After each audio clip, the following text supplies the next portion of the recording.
Pues quisiera comenzar con esta frase que pronunció el señor rector en 2016 y que es muy significativa para la educación continua porque sintetiza muy bien el objetivo y los alcances que tiene esta modalidad educativa. Nunca se es demasiado joven, ni demasiado viejo, ni demasiado inteligente, ni demasiado ignorante para no poder seguir aprendiendo.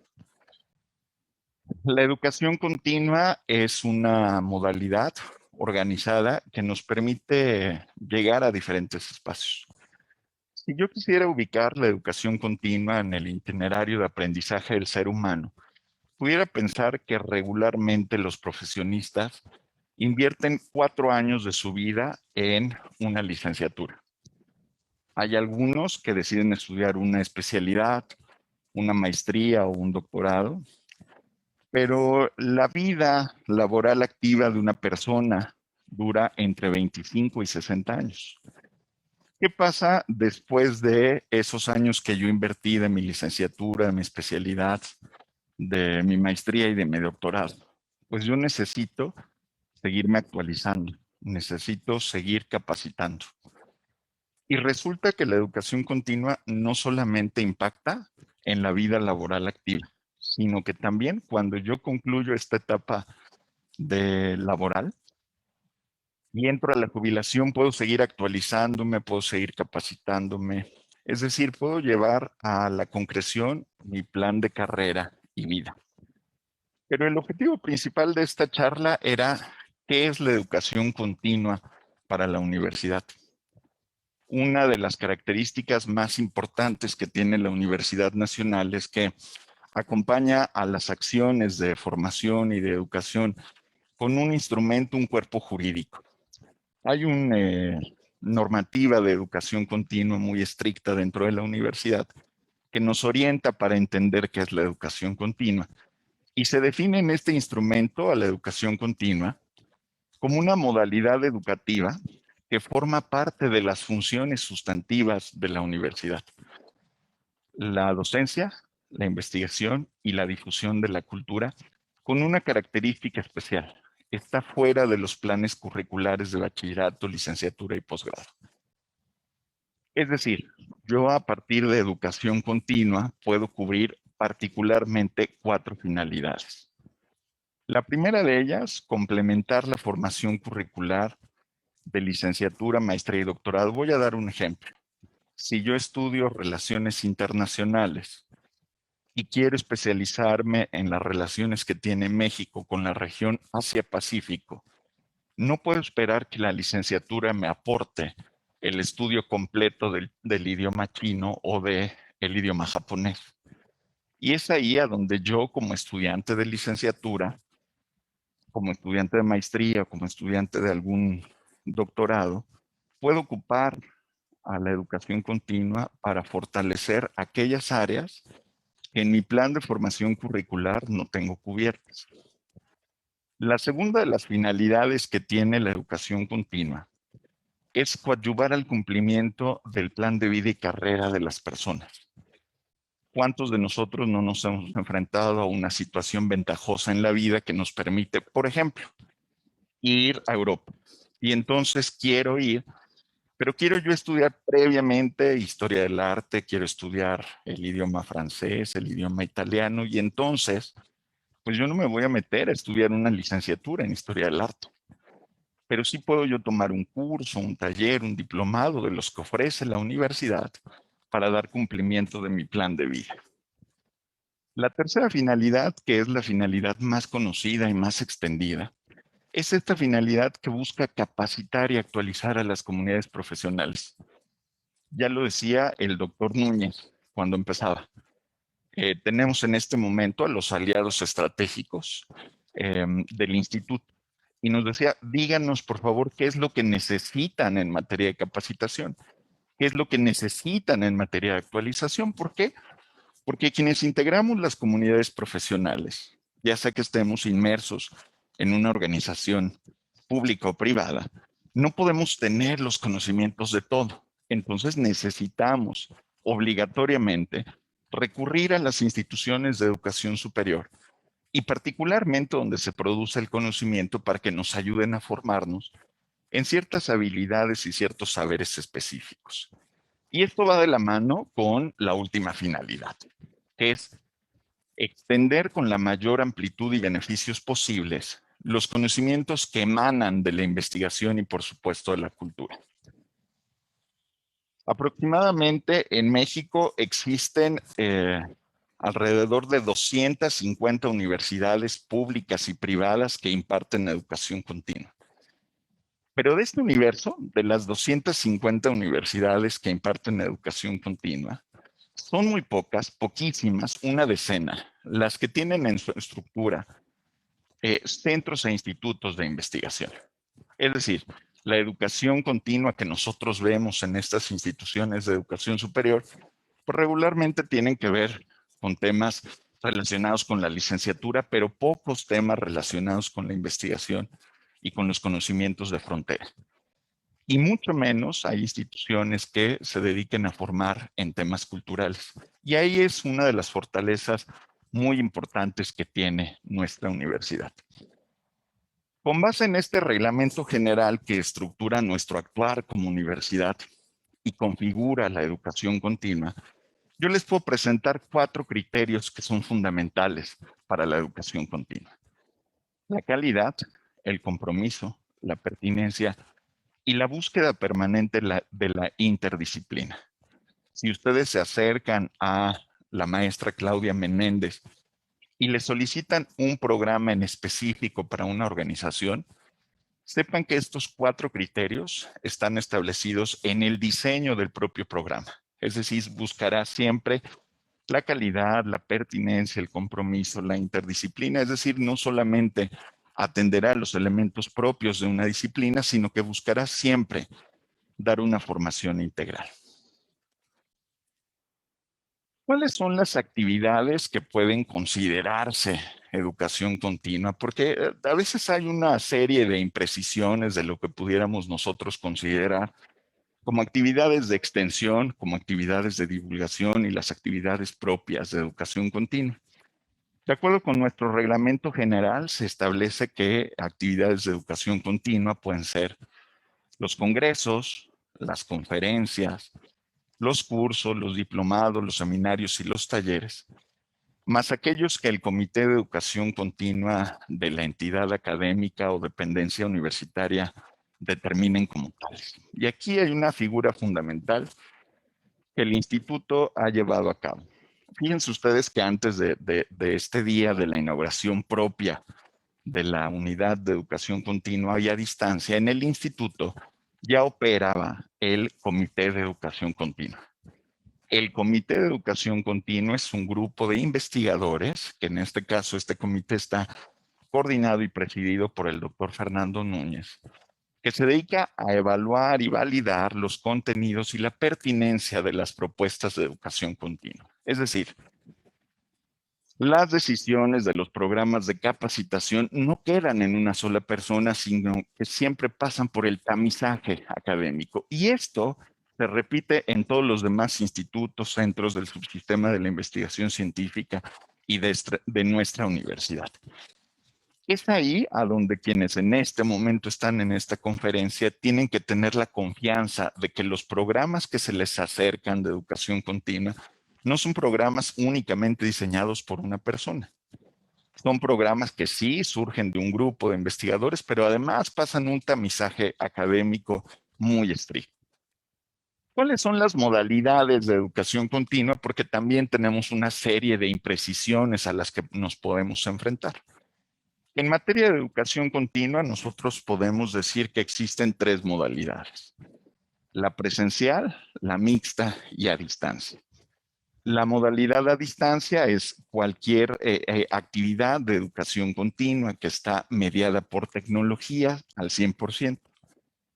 La modalidad mixta es aquella que guarda una relación más o menos equilibrada entre la presencia física y el uso de ciertas herramientas tecnológicas.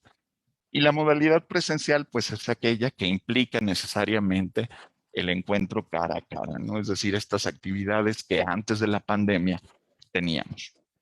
Y además de estas modalidades, en la UNAM tenemos 14 tipos de acciones formativas.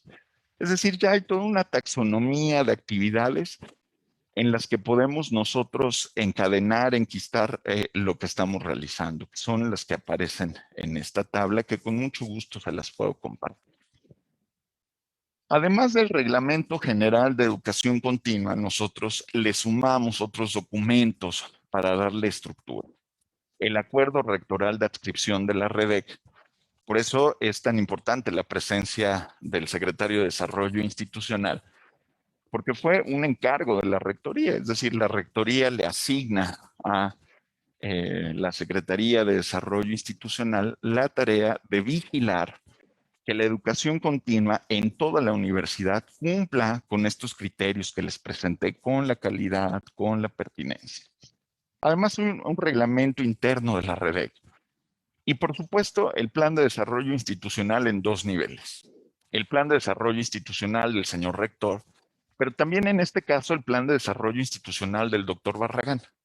Es decir, parte de la carta de navegación establecida por el doctor Barragán cuando fue designado director, pues establece como una de sus tareas justo vincular la tarea, los conocimientos del instituto con el entorno a través de la educación continua.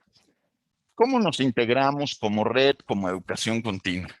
Fíjense que es una red presidida por el señor rector, coordinada por la Secretaría de Desarrollo Institucional, con la participación de los responsables de educación continua y con un equipo de apoyo que estamos justo ahí para acompañar la educación continua. Esta red de educación continua es una forma de organizarse horizontal donde entre todos los centros, los institutos, los programas, pues nos vamos apoyando. Y aquí vienen preguntas bien interesantes.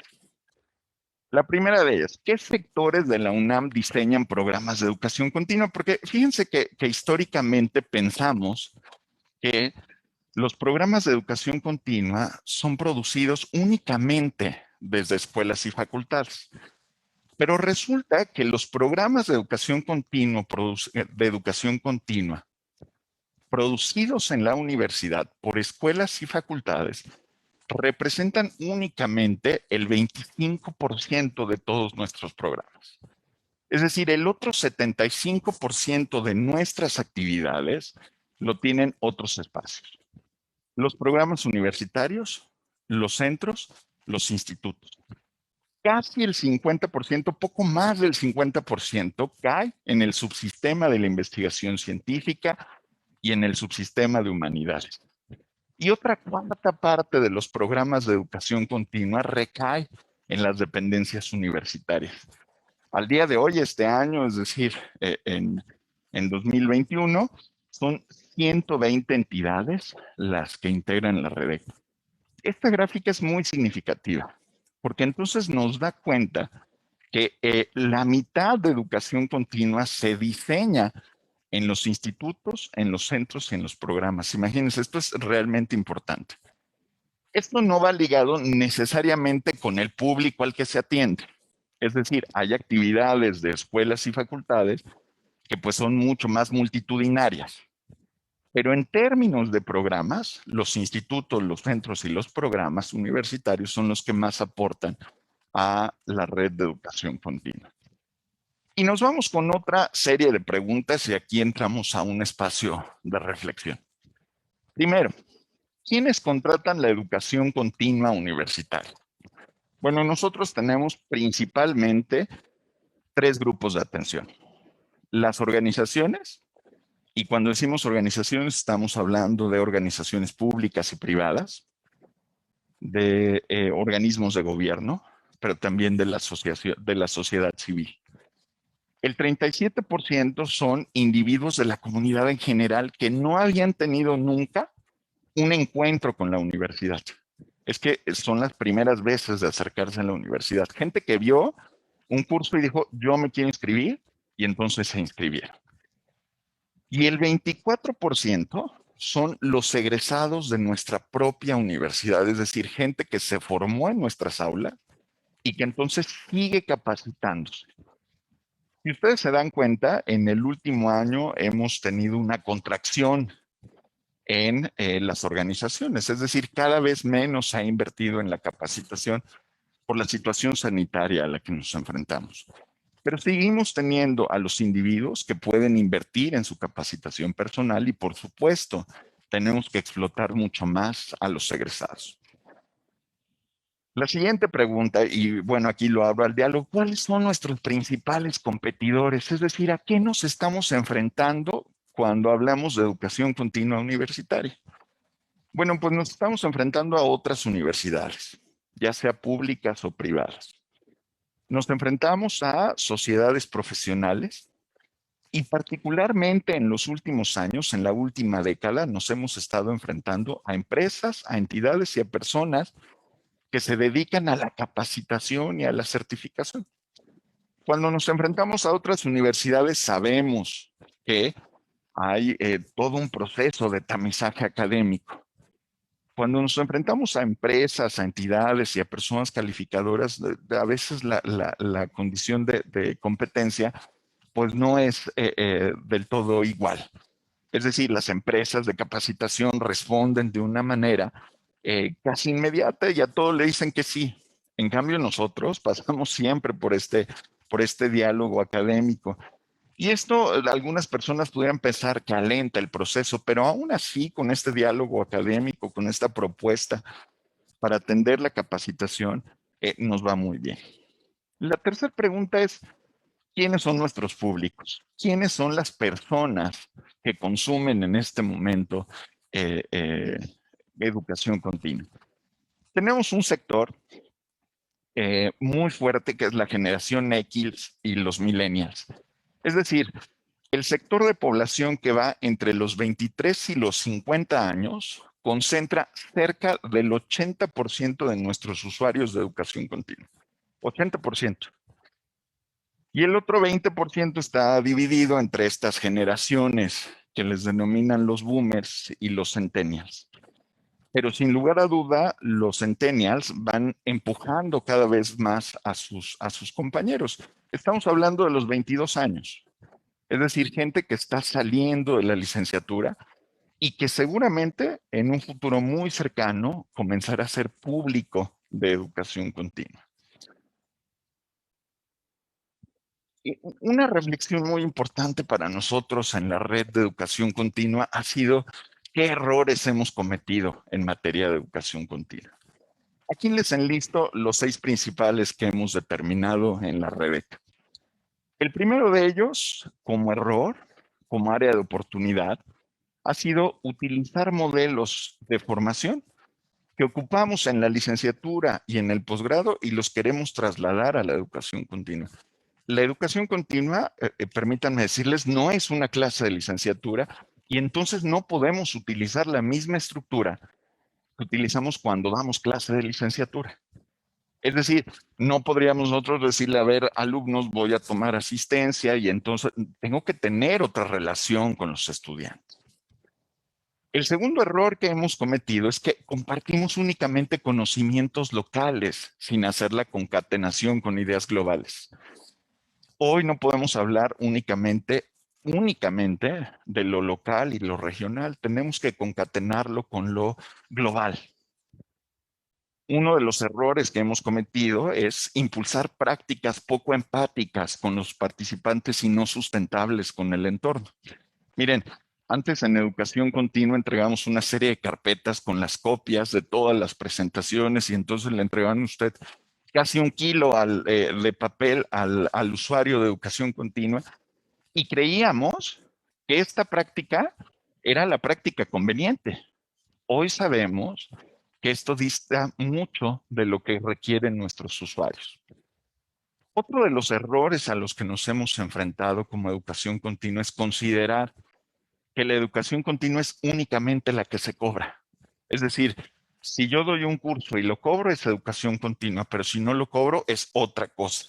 Entonces lo metemos en la cajita de la extensión y la vinculación y no es así. Pero está el otro lado de la moneda. Considerar que por ser la UNAM todo tiene que ser gratuito. hemos recibido nosotros muchas peticiones de organizaciones, de secretarías de Estado, donde nos dice, oiga, quisiera que capacite usted a toda mi estructura de funcionarios, ¿no? Hacemos el programa, lo diseñamos, integramos las facultades, y entonces, bueno, ya cuando se lo presentamos junto con el presupuesto anexo, nos dicen, oiga, pero pues que usted no es la Universidad Nacional. Sí. Oiga, pero ¿y por qué viene con el presupuesto anexo? Que no es gratuito la universidad. Entonces, hay esa confusión en relación con la educación continua. Otro de los errores a los que nos hemos enfrentado ha sido desarrollar propuestas académicas endogámicas, donde evitamos la multidisciplina. Y finalmente, considerar que por el prestigio de la UNAM, las organizaciones se van a decantar en favor nuestro. Es decir, hoy estamos compitiendo con otras universidades. Estos han sido los errores que hemos detectado, y ya lo decía el doctor Oyama al principio. Partimos de este diagnóstico al que nos enfrentamos, es decir, le preguntamos a nuestros usuarios, oye, ¿qué estoy haciendo bien y qué estoy haciendo mal? Y entonces hemos establecido una serie de estrategias para resolver estos errores, para convertir estas áreas de oportunidad en fortalezas. Y entonces ahí viene lo que yo les quiero presentar como fortalezas de la educación continua. Y son las fortalezas, por supuesto, que va a tener la unidad de educación continua y a distancia del instituto. La primera de ellas, pues, es la masa crítica, desarrolladas por las y los investigadores de la universidad. No hay otra institución de educación superior que tenga los subsistemas de investigación científica y de humanidades como la UNAM. Es decir, somos un referente de vinculación entre la investigación y lo que se puede hacer en educación continua. Segunda fortaleza es que contamos con una normatividad académica y administrativa actualizada, flexible y que nos permite dar respuesta a las necesidades del entorno. La tercera, contamos con una infraestructura adecuada. La cuarta, ya lo decía el doctor Oyama, tenemos presencia y reconocimiento nacional e internacional. Nosotros tenemos como universidad espacios de capacitación que podríamos ocupar en todos los estados de la República Mexicana. Y tenemos además 14 sedes en el extranjero que podríamos utilizar. Y no solamente estamos hablando de lo físico, ahora con las nuevas herramientas, pues podemos estar en cualquier espacio, es decir, podemos hacer que la universidad entre a la casa de los usuarios. Otra de nuestras fortalezas es que abordamos todas las áreas del conocimiento y tenemos expertos en la mayoría de las disciplinas. Si ustedes buscan una universidad como la UNAM, es porque ahí van a encontrar todas las disciplinas o la inmensa mayoría de las disciplinas. Es decir, lo que no tenga el Instituto de Geofísica lo tiene el Instituto de Geografía o lo tiene el Instituto de Geología o lo tiene el Centro de Ciencias de la Atmósfera o lo tiene la Escuela Nacional de Ciencias de la Tierra. Es decir, en la universidad no solamente estamos hablando de una representación única, es decir, no es solamente un instituto el que va y representa a la universidad, sino todo el conjunto de escuelas, facultades, centros y programas. Y finalmente tenemos la integración de nuevas unidades de educación continua. Esta visión que tuvo el doctor Barragán, pero además la visión que tuvo su equipo de seguir consolidando, por ejemplo, el programa de hidrocarburos es fundamental. Pero resulta que no es, no es la única área, no es el único espacio de capacitación donde se requiere la participación de los universitarios. Cabe mencionar que, quiénes son las personas que pueden participar en educación continua. Bueno, pues el reglamento general establece que todo el personal académico de la universidad, todo el personal de investigación, puede participar en educación continua siempre y cuando evidentemente no forme parte del cuerpo del funcionariado. Es decir, si son funcionarios, podrán participar en educación continua, pero no podrán cobrar adicionalmente la actividad de educación continua. Esto es muy importante saber. Ahora, si nosotros nos preguntamos, sobre todo a quienes nos acompañan de otras universidades, bueno, ¿cómo me aseguras que las ofertas de educación continua que me da la UNAM tienen calidad y rigor? Bueno, pues te lo aseguro con este proceso que es el proceso de diseño que tienen que seguir todas las actividades. Esto es un sí o sí. Todas las actividades comienzan con una validación, con una evaluación del Comité Interno de Educación Continua. Primero se planea, después se programan, después se difunden, se ejecutan, que es la parte que nosotros vemos, y finalmente concluyen con una evaluación. Por estatuto, por normatividad, todas las actividades de educación continua tienen que ser evaluadas de forma cualitativa y de forma cuantitativa. Porque si nosotros no evaluamos lo que estamos haciendo, pues seguramente va a resultar bastante complicado mejorar.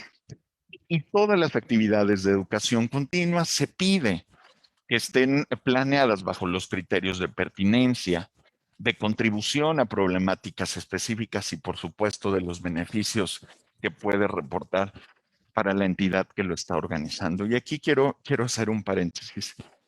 Hay muchos proyectos de educación continua que pueden aportar recursos, ingresos extraordinarios a las entidades que lo generan. Y estos recursos extraordinarios inyectarse a proyectos prioritarios que pudiera tener la entidad. Ahora, ¿cómo es el esquema de reconocimiento de la educación continua en la universidad? Porque a veces nos confundimos mucho de lo que podemos hacer y de lo que no podemos hacer. En educación continua yo puedo emitir constancias. Puedo emitir una constancia de asistencia a alguna actividad y esta puede tener o no valor curricular.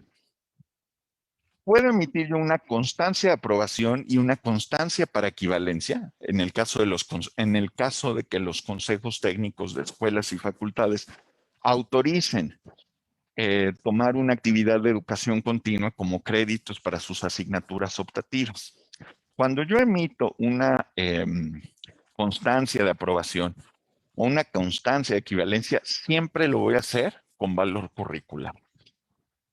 Las unidades de educación continua también pueden emitir diplomas. Ya lo decía el doctor Oyama, aquí están los señores y señoras directoras de centros e institutos. Pues ellos son los únicos facultados para firmar el diploma. Es decir, aunque haya un jefe de unidad, aunque haya un presidente del Comité de Educación Continua, en realidad, quien tiene la facultad para otorgar este documento específicamente es el titular de la entidad. Normativamente, el diplomado tiene que durar al menos 120 horas. Si usted recibió un documento que dice diploma y no duró 120 horas, lo más seguro por parte de la UNAM, seguramente hubo ahí una confusión, pero son 120 horas las que tiene que durar un diplomado. Y bueno, cuando se emite un diploma debe tener todas las medidas de información y las medidas de seguridad que están establecidas en el Reglamento General de Educación Continua. Ahorita que se están activando los cuadritos, veo con muchísimo gusto al ingeniero Roberto García Ocaña y tomo un ejemplo de lo que hemos hecho con algunas organizaciones, como es la Coparmex. La Coparmex desarrollamos un esquema de trabajo donde les emitimos una serie de constancias y ellos en algún momento decían, bueno, nos gustaría que el documento que nos emita diga diploma. Y entonces pues ya decíamos, pues no, no se puede. ¿Por qué? Porque hay una serie de normatividades que se tiene que cumplir. La parte en amarillo me parece muy importante comentarla. La educación continua de la UNAM como educación continua no tiene la capacidad de acreditar dictaminadores. De momento no certificamos competencias o procesos, ni tampoco emitimos dictámenes técnicos. Estoy hablando únicamente del área de educación continua, ¿eh? Es decir, si el instituto establece un convenio y hay otras áreas de participación, bueno, pues adelante, pero las unidades de educación continua, comunidades, no pueden llegar y decir, bueno, yo voy a acreditar a los dictaminadores de tal o cual disciplina. Ahora, pasemos a los resultados de educación continua para ya ir concluyendo esta charla. Ya lo decía el doctor Oyama al principio. La pandemia nos trajo muchos aprendizajes, muchísimos. El esfuerzo y la dedicación que han tenido las unidades de educación continua de la universidad ha permitido incrementar el número de beneficiados directos. Fíjense que en 2015 estamos llegando aproximadamente a 270,000 personas. Y si ustedes se dan cuenta, fuimos teniendo un crecimiento más o menos consolidado a lo largo de los años. 2019 y 2020 implicaron para nosotros la posibilidad de crecer. 2020 nos permitió llegar, y ahí lo pueden ver, a cerca de 1,077,000 usuarios nacionales. Y 2020 nos permitió, aquí sí, tener un crecimiento bastante significativo en los usuarios internacionales. Es decir, la modalidad a distancia nos permitió incrementar nuestros números de presencia internacional. Llegamos a otros países de la región donde antes, con las actividades presenciales o mixtas, no podíamos llegar. Como tuvimos cerca de 7,854 actividades, pues esto nos permitió efectivamente llegar a estos públicos. Y estos resultados son resultados del trabajo de los centros, los institutos y los programas, es decir, de quienes ustedes dirigen, de las personas que colaboran con ustedes. No es únicamente de la red como red, sino el logro es justamente de todos quienes están detrás de las actividades de educación continua. Y ya para concluir, ¿cuáles son las necesidades actuales que hemos detectado en los nuevos públicos? Bueno, pues hemos detectado que los usuarios requieren o solicitan capacitación en píldoras de conocimiento. ¿A qué nos referimos con píldoras de conocimiento? Que tienen poco tiempo para dedicar a la capacitación. Es decir, yo ya no le puedo decir a una persona, oye, tienes que conectarte a la semana 16 horas, tienes que estar frente a la computadora y entonces te tengo que ver y además tienes que prender la cámara y entonces a partir de ahí yo valido que estás aprendiendo. No, a partir de las píldoras de conocimiento necesitamos espacios muy resumidos, espacios muy focalizados, donde yo pueda aprender a mi tiempo, a mi ritmo. Y si yo tengo un espacio de 3 a 4 de la mañana, puedo entrar a los contenidos, revisar los contenidos y aprender. Segundo, nos están solicitando conocimientos de aplicación inmediata. Es decir, los esquemas de educación continua lo que buscan es, si hoy aprendo algo, mañana lo puedo aplicar en mi vida personal o en mi vida profesional. Es decir, los contextos históricos de referencias muy largas siguen siendo importantes siempre y cuando vayan acompañados de una aplicación inmediata. Es decir, requerimos que los aprendizajes y los saberes y las habilidades que adquirimos se puedan aplicar. Tercero, una visión multicultural y globalizada de nuestras ofertas.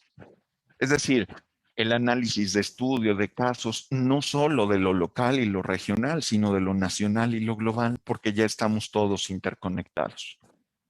Cuarto, las necesidades actuales implican una formación mediada por tecnologías.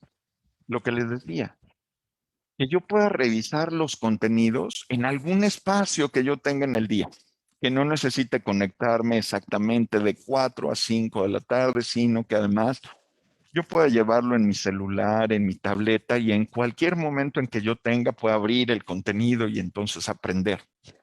Y finalmente, otra de las necesidades actuales es la generación de redes de trabajo y de networking. Para los usuarios de educación continua sigue siendo fundamental sí tener el acceso a la tecnología, sí poder ser autodirigidos en el aprendizaje, pero sobre todo tener espacios donde yo pueda, por ejemplo, sentarme con el doctor Barragán y decirle, doctor, a ver qué opina de esto. Es decir, estos espacios de red, de diálogo, que yo pueda sentar al doctor Fernando Núñez, que yo pueda sentar a Claudia y decir, a ver, ahora platiquen ustedes sobre esta experiencia, vamos a analizar este caso. Es decir, sigue siendo necesario para la educación continua el establecimiento de las redes de trabajo. Y finalmente quiero concluir con cuáles serían nuestros siguientes pasos. Bueno, pues como REDEC, como Educación Continua UNAM, Primero nos invitamos a una reflexión colegiada y a un diálogo multidisciplinario sobre los escenarios futuros. Es decir, nada está dicho, todo está cambiando. Si yo les hubiera dicho hace 2 años que íbamos a tener una explosión de usuarios de Latinoamérica, probablemente no hubieran creído las unidades de educación continua. Si les hubiera dicho que íbamos a tener una inauguración de una unidad de educación continua a distancia y que todos íbamos a estar conectados y que hay gente de Hermosillo, de Latinoamérica, no lo hubieran creído. Pero hoy es una realidad. Por eso tenemos que seguir siempre de manera consistente reflexionando y dialogando sobre qué es lo que viene en materia de educación continua. Segundo, explorar nuevas herramientas tecnológicas para la educación continua.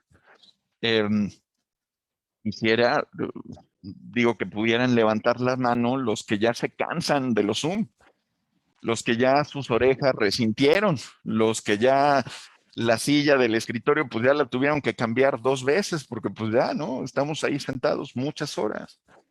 Levantar la mano, ¿cuántos de nosotros hemos trabajado más horas en casa que en la oficina? O sea, nos levantamos y ya estamos conectados. Y eso nos lleva a un cansancio. Por lo tanto, requerimos de explorar nuevas herramientas tecnológicas para apoyar la educación continua. Tercero, y me daba mucho gusto cuando al inicio de este evento se presentaban y decían, yo vengo en representación de tal persona, de tal organización. Bueno, pues fortalecer las relaciones con los sectores de gobiernos públicos y privados. Y a los representantes de estos sectores, yo lo que les puedo decir es, tengan la confianza en la universidad. Los programas de educación continua que les va a ofrecer la universidad ya vieron que pasan por todo un tamizaje académico. Nosotros en la universidad jamás vamos a decir que sí a algo que no podamos realizar. Nuestro compromiso siempre está de la mano con la calidad. Fortalecer las relaciones con nuestros egresados, no solo de licenciatura, sino de maestría y de doctorado. Ya me decía el doctor Barragán que Fernando Núñez había sido su alumno, ¿no? Pero así como fue su alumno Fernando Núñez, la intención es jalar a todos los demás alumnos que tuvo el doctor Barragán e integrarlos a las actividades de educación continua, ¿no? Y si Fernando Núñez tiene alumnos, pues igual jalar a esos alumnos e ir como una especie de cascada. Y finalmente, incrementar la pertinencia de nuestras actividades y, por supuesto, su alcance, es decir, llegar a más personas. Y este punto, este paso, lo mandata el señor rector en su plan de desarrollo institucional, que nos dice, bueno, en materia de educación continua, lo que deseo, lo que le pido a la universidad que haga, es que incremente su número de actividades y su alcance.